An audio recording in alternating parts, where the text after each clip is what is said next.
Hello everyone, this side Mohit Hussain here. Welcome back to our YouTube channel. तो आज की video के अंदर हम बात करने वाले एक्सपेक्टेड कट ऑफ के बारे में। अगर आप एमबीबीएस के अंदर एडमिशन लेना चाहते हैं, बीडीएस के अंदर एडमिशन लेना चाहते हैं या फिर बीएससी नर्सिंग करना चाहते हैं, तो आज की वीडियो के अंदर मैं आपको बताने वाला हूँ क्या आपका जो सेफ स्कोर वो रह सकता है। साथ ही साथ पिछले साल की कट ऑफ क्या गई थी उसके बारे में मैं इस वीडियो के अंदर मैं आपको बताऊंगा। पीडीएफ में आपके सामने लेके आऊंगा पिछले साल में कौन कौन से रैंक पे कौन कौन सा कॉलेज मिला था, बीडीएस का, एमबीबीएस का और बीएससी नर्सिंग का, ताकि आपको एक अप्रोक्सीमेटली आइडिया तो कम से कम मिल सके कि आपके कट ऑफ जो है वो कहां तक जा रही है, कौन कौन से कॉलेजेस जो आपको मिलने के चांसेस है, कैसे आपको जो चॉइस फिलिंग करनी है, किन किन कॉलेजेस को आप जो चॉइस फिलिंग के अंदर जो वो डालना है, उस पूरी लिस्ट के अंदर आपको सब कुछ लिखा हुआ कैटेगरी वाइज जो है वो कैसे कैसे कॉलेज जो पिछले साल अलॉट हुए थे, कौन सी कैटेगरी पे, कौन से रैंक पे, कौन सा कॉलेज मिला था, कौन से कोर्स मिला था, सब कुछ आपको इस वीडियो के अंदर मैं आपको बताऊंगा।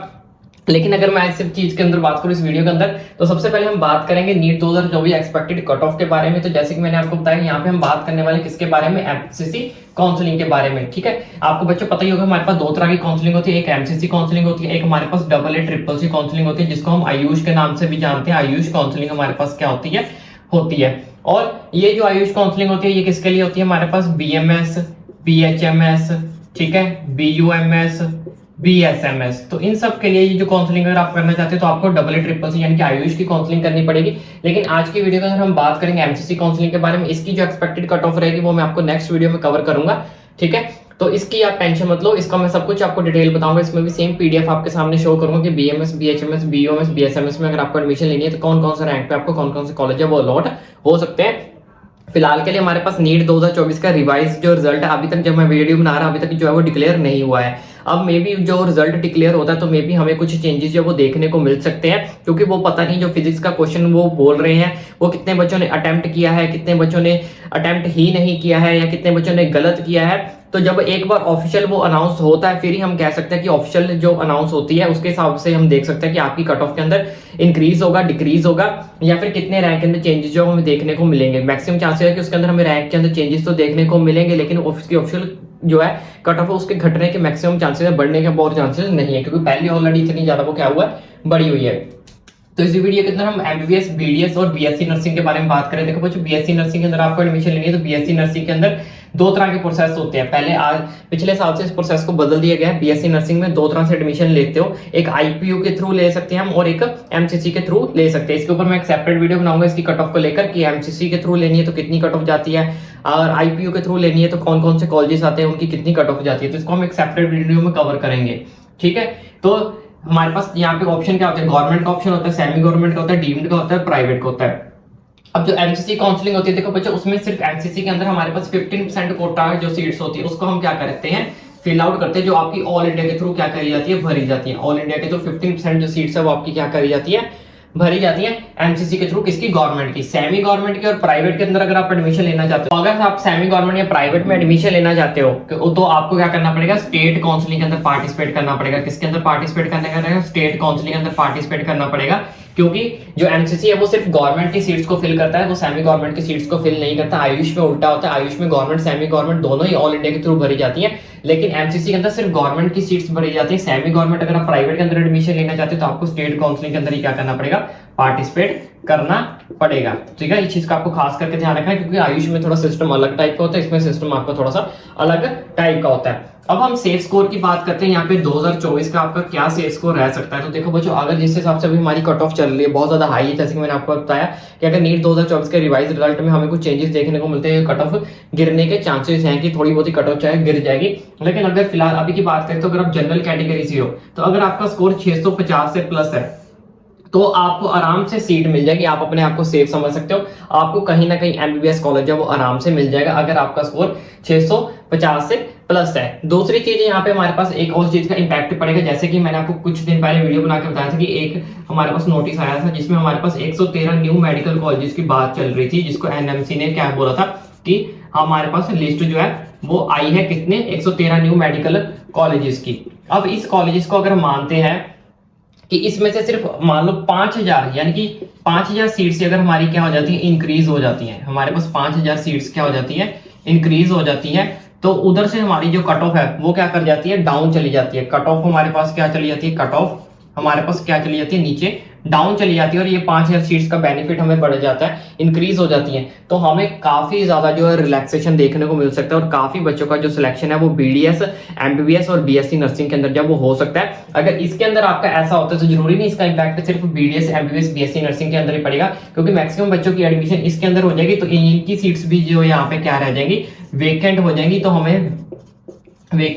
हमें इस चीज का बेनिफिट सारे कोर्सेज में जो वो देखने को मिलेगा। तो यहाँ पे हमारे पास दो चीजें जो है वो हमें काफी ज्यादा रिलैक्स और बेनिफिट होगा उस चीज से। किस चीज से? अगर हमारी एनएमसी जो है वो कम से कम 5000 सीट्स इंक्रीज कर देती है। अगर मान लो हम 50 कॉलेज, 113 में से सारे कॉलेज को तो ऑब्वियसली अप्रूवल नहीं मिलने वाली, अगर 50 कॉलेज को भी अप्रूवल मिल जाती है तो हर कॉलेज में अगर 100 सीट्स भी हैं तो 50 को आप 100 से मल्टीप्लाई कर लो तो 5000 सीट्स हमारे पास क्या कर जाती है, एक एवरेज के थ्रू कम से कम 50 कॉलेज को तो परमिशन जो है वो मिलनी ही चाहिए। तो 50 कॉलेज को अगर परमिशन मिलती है तो 5000 सीट्स बढ़ जाएंगी। और अगर ये फिजिक्स वाले क्वेश्चन से अगर हमारी कट ऑफ थोड़ी सी डाउन चली जाती है तो मैक्सिमम बच्चों का जो सिलेक्शन है वो इन कोर्सेज के अंदर हो सकता है और सारे के सारे कोर्सेज के जो रास्ते हैं वो एकदम से क्या हो जाएंगे, सब बच्चों के लिए फिर से ओपन हो जाएंगे। तो बाकी चलिए, जब ये इन चीज का दोनों का ऑफिशियल नोटिस आता है फिर ही हम कुछ एक्सपेक्ट कर सकते हैं, लेकिन फिलहाल के लिए हम ये एज्यूम कर सकते हैं कम से कम कि अगर ऐसा होता है और होने के चांसेस भी हैं तो हमें काफी ज्यादा जो है रिलैक्सेशन मिल जाएगी। दूसरी चीज, अब कुछ बच्चों को मान रहे होगी कि अगर मेरा स्कोर जनरल कैटेगरी से हो तो मेरा स्कोर अगर मान लो 640 बन रहा है, 630 बन रहा है,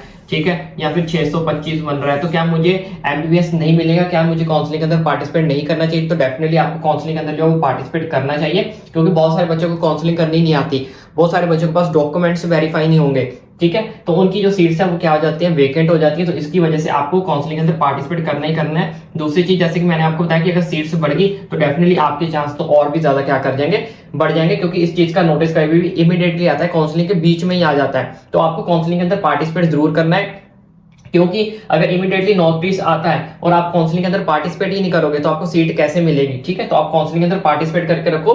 तो इमीडिएटली कई बार क्या हो जाता है, काउंसलिंग के चलते चलते बीच में नोटिस भी आ जाते हैं, तो इसलिए आपको खास करके ध्यान रखना कि अगर आपका स्कोर 600 से ऊपर है तो आपको जो है काउंसलिंग के अंदर पार्टिसिपेट करना ही करना है। अब मैं आपको बता देता हूं पिछले 2023 की क्या कट ऑफ रही थी, फाइनल राउंड की ऑफिशियल पीडीएफ में आपको जो वो दिखाने वाला हूं। चलिए चलते हैं, मैं आपको वो सारी पीडीएफ वो भी फटाफट आपको जल्दी से समझा देता हूं, ताकि आपको एक अप्रोक्सीमेटली हिंट तो मिले कि पिछले साल की कट ऑफ जो है किन किन रैंक पे मिली थी, कौन कौन सा कॉलेज मिला था, कौन कौन सा कोर्स मिला था, कौन कौन सी कैटेगरी पे। बच्चों ये है वो पीडीएफ, तो यहाँ पे आप देख सकते हो NEET UG counselling seats allotment 2023, ठीक है, किसकी, MBBS, BDS, BSc nursing special stray vacancy round की ये जो पीडीएफ मैं आपके सामने शो करने वाला हूँ, इसके अंदर आपको एमबीबीएस, बीडीएस और बीएससी नर्सिंग के सारे कॉलेज जो आपको देखने को मिल जाएंगे। स्ट्रे वैकेंसी राउंड का डाटा है ये, लास्ट राउंड का, ताकि आपको एक अप्रोक्सीमेटली हिंट तो मिल सके कि कहाँ कहाँ पे आपको कॉलेज है वो मिलने के चांसेस है और कौन कौन से कोर्सेज किस किस कैटेगरी के अंदर आपको जो मिल सकते हैं। तो इसको थोड़ा सा मैं नीचे चलता हूँ, तो यहाँ पे आप देख सकते हो, मैं इसको थोड़ा सा आपको जूम करके दिखा देता हूँ। तो यहाँ पे आप देख सकते हो, मैं आपको फर्स्ट दिखाता हूँ, यहाँ पे ओपन सीट कोटा, यहाँ पे जैसे लिखा है इनको एमबीबीएस सीट मिली थी, open allotted category, general category से अलॉट हुआ था। तो आप यहाँ पे रैंक देख सकते हो 13469 रैंक है इनका यहाँ पे, तो आप देख सकते हो। और नीचे चलते हैं हम, यहाँ पे ये ओपन स्टेट कोटा है, ये दिल्ली यूनिवर्सिटी कोटा है। यहाँ पे ऑल इंडिया कोटा की बात करें तो यहाँ पे आप देख सकते हो 16813 यानी कि 16813 पे इनको कॉलेज मिला था। कौन सा? Grant medical college. किस चीज के लिए? एमबीबीएस के लिए अलॉट कर दिया गया था जनरल कैटेगरी को। वहीं थोड़ा और नीचे स्क्रॉल करते हैं तो यहाँ पे आप देख सकते हो बहुत सारे कॉलेजेस के बारे में आपको यहाँ पे इन्फॉर्मेशन जो है वो मिलने के चांसेस है कि आप आराम से अब इसको देख सकते हो, सोच सकते हो कि आपका रैंक अगर इनके आसपास आ रहा है, यहाँ पे जो सीट्स अलॉट की गई हैं, तो आपको मैक्सिमम चांस है कि आपको कोई ना कोई कॉलेज है वो अलॉट हो जाएगा। तो इस चीज के लिए मैंने आपको ये पीडीएफ जो है वो प्रोवाइड करने वाला हूँ, ताकि आपको अप्रोक्सीमेटली हिंट मिल सके कि इसमें आप देख सको कि इस पीडीएफ के अंदर जो जो रैंक मिले हुए हैं, ठीक है, जिस जिस रैंक पे जो जो कॉलेज मिले हुए हैं, तो अगर आपका रैंक उसके आसपास आ रहा है तो आपको कोई ना कोई एमबीबीएस, बीडीएस या बीएससी नर्सिंग का कॉलेज है वो अलॉट हो सकता है।